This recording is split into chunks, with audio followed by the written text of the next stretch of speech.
Y quiero plantear o abrir un melón que yo creo que para muchos es interesante. Y es que parte de Alemania, que es la locomotora de Europa gripada, que decía antes Juan Francisco, y que estoy completamente de acuerdo con ese contexto. También Juan Ramón decía que, pues que se está enfriando y que estábamos buscando esa reactivación que no llega.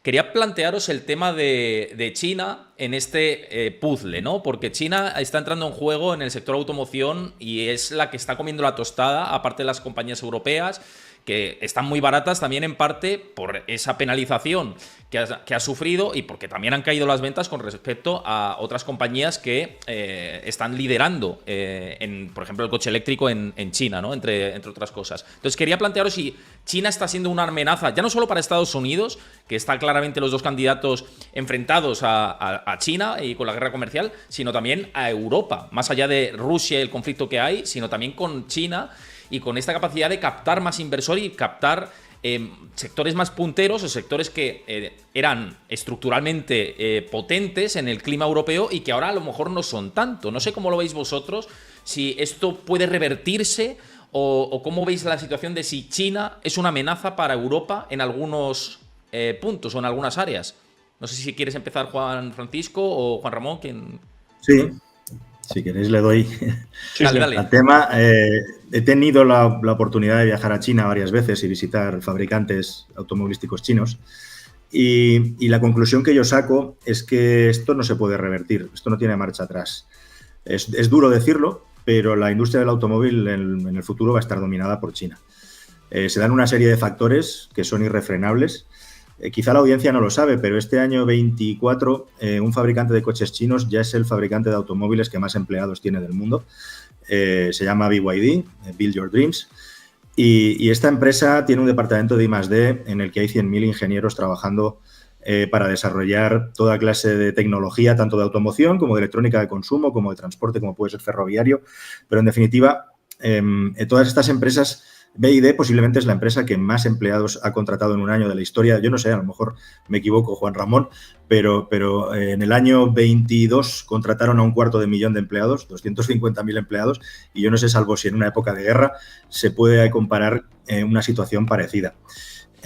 Y no tiene remedio porque el mercado chino ya es el mercado automovilístico más grande del mundo y va a seguir creciendo.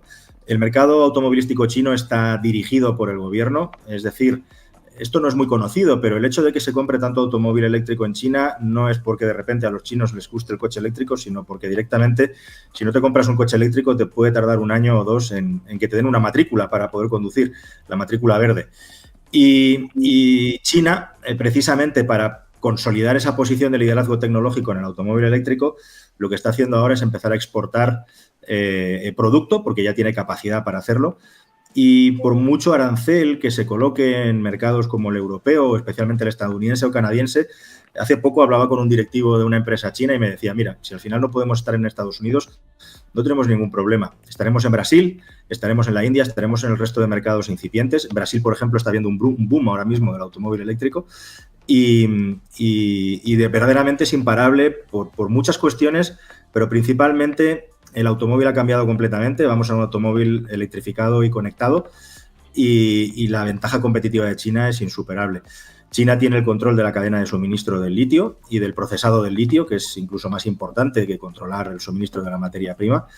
Y a Europa lo único que le queda por aquí es directamente invertir sabiamente en empresas chinas o de otros países, como ya están haciendo algunos fabricantes, como Volkswagen, por ejemplo, ¿no? Que lo está haciendo muy bien. Y ahora que tienen mucha liquidez, lo que están haciendo es invertir en startups chinas.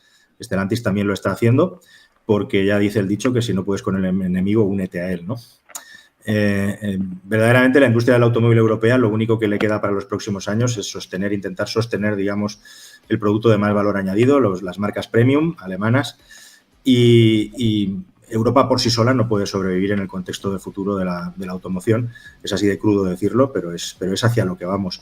Y ni siquiera los aranceles van a poder frenarles en buena medida, como digo, porque hay suficiente mercado como para que China pueda ser el líder mundial en automoción, independientemente de que un mercado tan importante como el estadounidense o el europeo les dé más o menos la puerta de entrada, ¿no? Así que ese sería un poco el diagnóstico y mi análisis. Y acabar con el mensaje de que precisamente por la acumulación de talento y la acumulación de, digamos, una mezcla de control de las cadenas de suministro y de apoyo del Estado, ahora mismo no veo una fórmula que sea capaz de competir con la velocidad china, ¿no? Que además la velocidad de los tiempos de desarrollo de las tecnologías no están al alcance de nadie, ni siquiera de los Estados Unidos de América ni de Silicon Valley.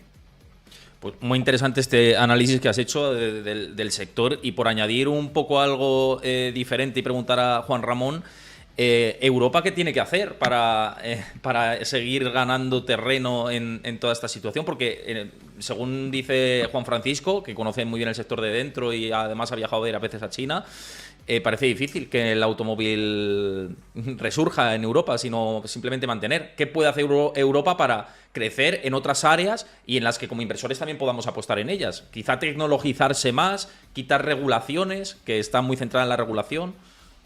Claro, es que, a ver, el tema es justamente si tenemos que hacer algo para salvar la industria del automóvil por el hecho de ser una industria tradicional europea.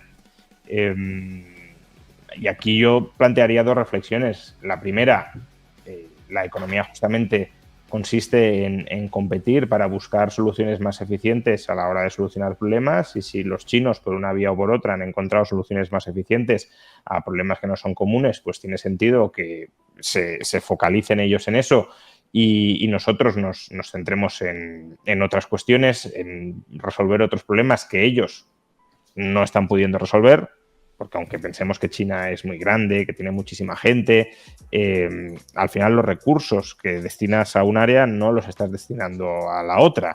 Y China no va a resolver todos los problemas económicos habidos y por haber porque no tiene recursos suficientes para ello, y ahí es donde podemos entrar los demás a complementarnos con ellos, ¿no? Básicamente es la especialización en la producción y en el comercio que ha caracterizado a todas las economías desde hace 250 años.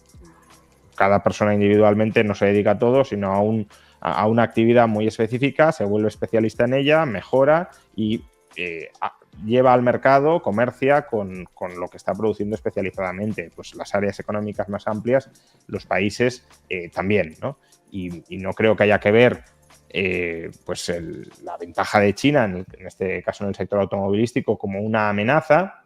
Hombre, para el sector automovilístico europeo en concreto sí lo es, desde luego, pero para el bienestar de Europa a largo plazo no creo que haya que verlo como una amenaza, sino como una condición para adaptarse y para especializarnos en otros campos que nos permitan pues, comprar automóviles chinos baratos y de calidad y nosotros producir otros productos de alto valor añadido que no estén produciendo los chinos, ¿no? Y la segunda reflexión vinculada con la anterior es que hay, claro, dentro de Europa, planteando aranceles frente a esta amenaza que ellos ven, hay una hipocresía muy clara. Es decir, regulatoriamente se nos está empujando hacia la electrificación y hacia la sustitución del automóvil de motor de combustión por el automóvil eléctrico, porque bueno, se nos dice que hay una amenaza climática imparable que puede conducir al apocalipsis. No entro en si es así o no, porque no es mi campo de especialización, pero bueno, eso es lo que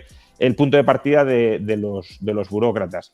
Y luego cuando China te dice, oye, que te vendo un automóvil eléctrico con una muy elevada autonomía, es decir, que sí que empieza a ser sustitutivo de algunas de las prestaciones que más valoramos del automóvil de motor de combustión, a una fracción de precio del que lo vendes tú y, por tanto, accesible a las clases medias y clases medias bajas europeas.